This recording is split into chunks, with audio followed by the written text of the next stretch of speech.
Hello everyone! So for today's video, I'll be talking about college entrance tests or cets, since a lot of you guys have been asking me about it on Instagram and Twitter, and hopefully these tips could help future takers out there. So for a quick background, I graduated from the STEM strand and I am an incoming college freshie at UP Los Baños with a course of BS Biology, and I took 8 exams last year. Those were the UPCAT, USTET, DCAT, PUPCET, FUCAT, FUTEC, CEU, and the DOST scholarship exam. I did not take the asset because I got lazy with the application process and I don't really have a course there, but my classmate took it, so if you guys need tips for asset, I'm gonna be linking her blog post down below. So I divided this video into 3 parts. First part is the general tips before the exam, next is the exam stock, and lastly the frequently asked topics. So let's get started. So the first part is general tips and insights before the exam. So I've gathered all of these that are applicable to all, if not most, of the students out there, since you all have different study pace and learning styles. So hopefully these tips and insights could help you form your own plan of attack or strategy and how will you do your sets. So the first step is to do well in high school, since your high school grades matter, especially in some universities na tinitake account yung high school grades along with your exam score. In PUP, your track and strands matter in the enrollment, which I'll be talking more about later. And if you're planning to apply for scholarships, make sure na your grade 12 grades are good enough as well. So in this case, you can gauge yourself if ever nakalamot talaga mas galingan pa sa exam. Kasi if you think your high school grades aren't that enough, make sure na galingan mo na lang sa exam kasi that's your only chance. Next step is to try to study everything, since the content of the exams change every year. Kahit I'm pretty sure na nasabihan na kayo or nabigyan na kayo ng idea on what are the contents of the exam when we took it last year, I'm pretty sure na nagbabago pa rin yan every year, so you really have to be prepared. Sa English, make sure to study oral com, ML lessons, basic subject-verb agreement, prepositions, and etc. Sa math, trigo, stats, analytic geometry, pre-cal, and etc. While sa science, biology, earth sci, chem, at physics, usually dun lang naman umiikot yung science subtests. So the last step is to develop a study routine or setup. You should know your studying style or what setup works best for you.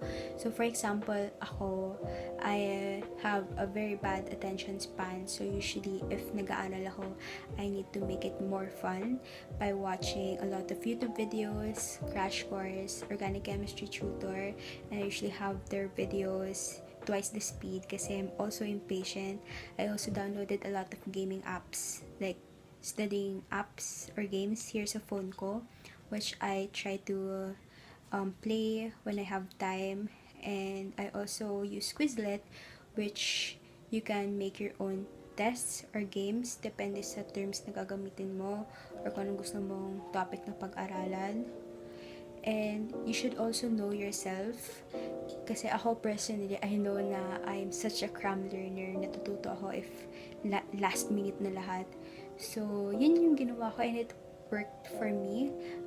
It may not work for everyone kasi yung iba hindi talaga sanay if crammed na lahat. So, you should really know yourself kung paano or what is the best way para matuto ka. So for the second part, it's the exam stock, wherein I'll be giving specific advices per university, all based from my own experiences and from what I can still remember. I will also talk about the application process, how the exam is like, and other things that I'd like to share. I'll also be ranking this based from what I think is the least difficult to the most difficult one I took.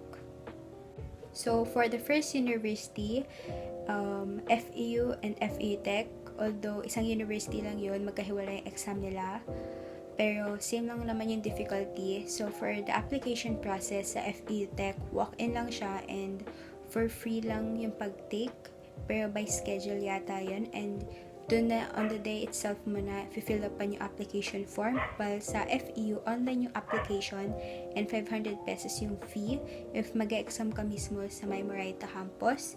So, for the exam content ng FEU Tech, may English, Math, at Science. Less than 100 lang yata yung items niya and you'll take it for 2 hours. While sa FEU naman, may English, Filipino, Math, Science, pati General Info. Mas maraming items and 2 hours din yata yung time sa pag-take nun. From what I can remember, more on junior high school lessons yung lumabas na tanong and very similar sa NAT. And sa general info naman, more on world and Philippine history yung mga tanong. So, for scholarships, I actually got scholarships for both institutions. So, sa FEU, para makapasok ka sa scholarship, you have to make sure na your test score ay 90% and above. And if you're from a science high school, usually nag-grant sila ng elite scholarship wherein merong free tuition and some allowance. While sa FEU naman, if your score sa FEUCAT ay of superior rating, I'm not really sure kung anong specific score nun. Bahala na yung FEU mag-judge kung ano yung rating ng score mo, I think. And your high school GWA should be 88% and above. Pero hindi mo siya agad-agad malalaman. Usually months after lumabas yung results, dun mo malalaman if candidate ka for entrance merit scholarship. And then after few months, after mo mabigay yung mga files needed for the scholarship, dun nila sasabihin if nag-grant na talaga sa'yo mismo yung scholarship. So just a quick story time, kasi I've actually enrolled na sa FEU. Naka-enroll na ako sa BS Biology, major in microbiology, which is actually none of my course choices when I applied to FEU. Pero ayun, enrolled na ako doon, supposedly, but I had to withdraw it due to some reasons. So, the next university is PUP or the PUPCET. So, the application process doon, all online lang siya and for free siya kasi it's a state university. And for the exam content, may lang prof, math, science yata, meron din, abstract reasoning, and general info. So, yung mga tanong sa lang prof, math, at science, more on junior high school lessons lang rin siya. So, abstract reasoning, medyo confusing siya kasi medyo maikli lang rin yung time, so you really have to focus on answering it. While sa general info part, doon ako pinaka-nahirapan kasi I know nothing about the questions. Very specific siya.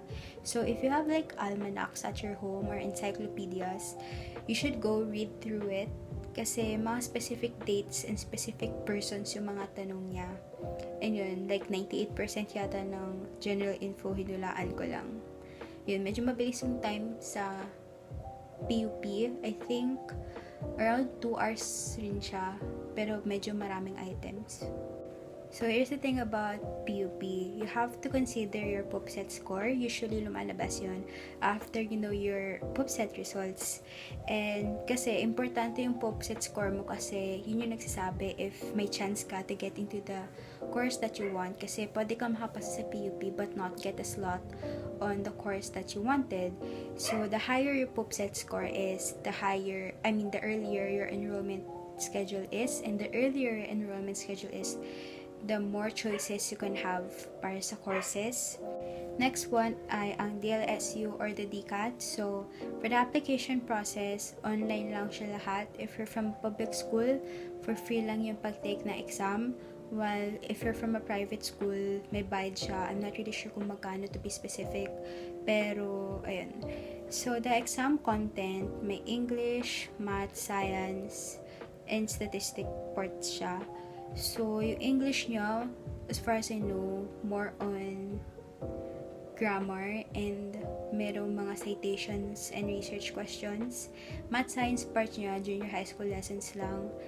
While meron siyang statistics part na 45 items na more on research statistics yung mga tanong niya. I know nothing about that since DCAT was the first exam dito kasi pumunta sila sa school namin at doon nag-hold ng exam. So, ayun, you have to be prepared din sa statistics subtest niya kasi 45 items yun. Next university is the CEU exam or the Central Escolar University. So, application process, online lang siya lahat and 596 pesos yung exam fee niya. So, for the exam content, alam ko may English, Math. I'm not sure if may reasoning parts siya, like abstract or logical reasoning. I cannot remember. Pero I'm pretty sure na medyo heavy siya sa science kasi dalawa yung science niya. May natural ata and physical science. So, obviously, natural, more on biology or sci questions, while physical science, more on chem at physics, and medyo mabigat, medyo mahirap yung science questions niya kasi medyo na-discuss na namin yun during our senior high school lessons. So, medyo advanced science na yung mga tanong, and there are a lot of business maths sa math questions niya.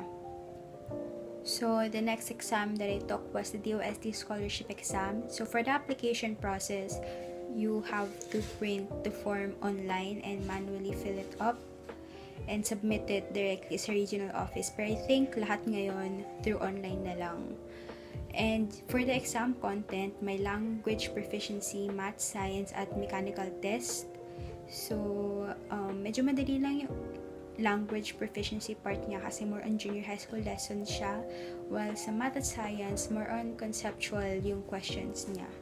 And merong mechanical test. For example, if this gear, umiikot siya ng paganto, paano umikot tong gear na to? And marami pang ibang gears doon. So, it's like a visual / physics test, parang ganun. So, if your course na balak pasukan ay STEM or Science, Technology, Engineering, Mathematics, I suggest na take the DOST scholarship exam kasi malaki yung tulong niya if ever mag-aaral kayo sa college. So, the second to the last university ay ang UP or the UPCAT. So, application process, first half, online lang siya, while second half, manually namin finalapan. At you have to submit your application form directly sa UP Diliman lang kasi UP Diliman lang yung nagpa-process ng UPCAT forms. So, for the exam content, may English, Math, Science, Reading Comprehension. So, sa English, more on grammar yung questions niya. For example, paano mo i-arrange yung given sentences to form a good paragraph. Sa Math at Science, more analyzation questions siya. Wala talagang conceptual questions doon. So, really have to understand the question. So, if mag-review kayo for UPCAT, practice solving your math and science questions kasi solving karamihan yung mga tanong. While sa reading comprehension, yun, totoo, mahahaba yung piece niya, pero usually interesting siya. So, dapat mabilis ka magbasa and basahin mo na lang yung tanong, tapos mabilis ang hanap na lang sa piece ng sagot. Kasi, mahaba yung time sa UPCAT, pero usually kasi mahaba yung tanong, so you have to manage your time wisely and it's right minus wrong. Marami akong hinulaan at iniwang blanco sa UPCAT. I think more than 10 yung blanks ko sa UPCAT. So, it really depends on your judgment if manghuhula ka or ibablanko mo na lang. So, I think UPCAT yung second exam na tinake ko sa buong sets. And I was laughing after taking that exam. Kasi halos hinulaan ko lang talaga yung buong exam, especially sa science at math part. Pero I was laughing kasi maganda yung testing center ko. So, ayun, testing center ko pala sa UPD, Malcolm Hall. And ang ganda niya if afternoon session ka, kasi after na exam, may kita mo yung sunset sa Sunken Garden.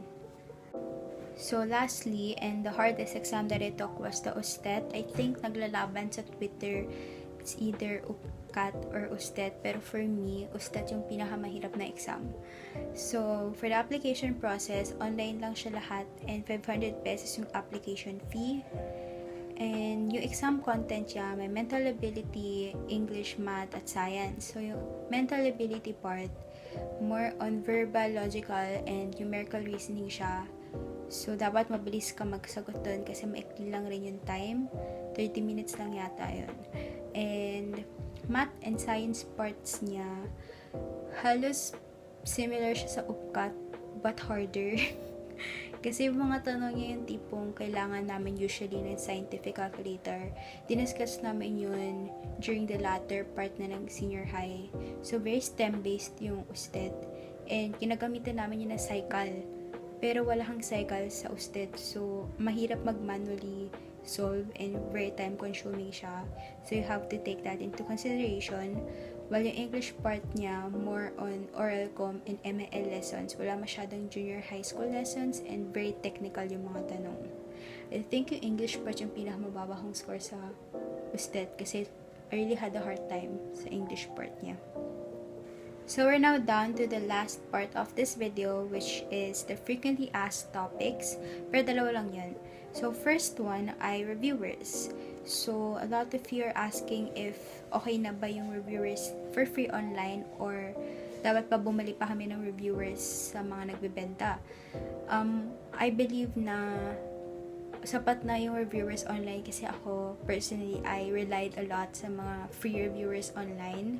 I'm gonna be linking the Google Drive of my reviewers down below if you need the reviewers that I use. Pero yung pinakaginamit ko lang dun ay yung spark charts, and I also made like cheat sheets na nakalagay lang sa index cards para ma-summarize ang lahat ng kailangan ko tandaan. So sa review center naman, I don't think necessary ang review centers, especially now na usually online yung review centers kasi maganda yung review centers if natututo ka sa classroom setup. And if online yung review centers ngayon, I don't think it's that worth it kasi kayang-kaya mo naman i-self-study yung sets kasi I know a lot of people na nakapasa and self-study lang lahat. Pero ako personally, I attended a review center. I attended sa AHED Robinson Skilleria. And they taught us mga techniques kung paano magpabilis yung paggawa ng sagot, ganun. But, ayun, it's not really necessary and medyo mahal usually ang review centers. So, that's it for this video. Hopefully, makatulong yung tips na to sa future takers. If you have more questions, you can comment them down below. And you can also DM me on Instagram if you need private answers. So, yun. Thank you so much for watching. Bye-bye.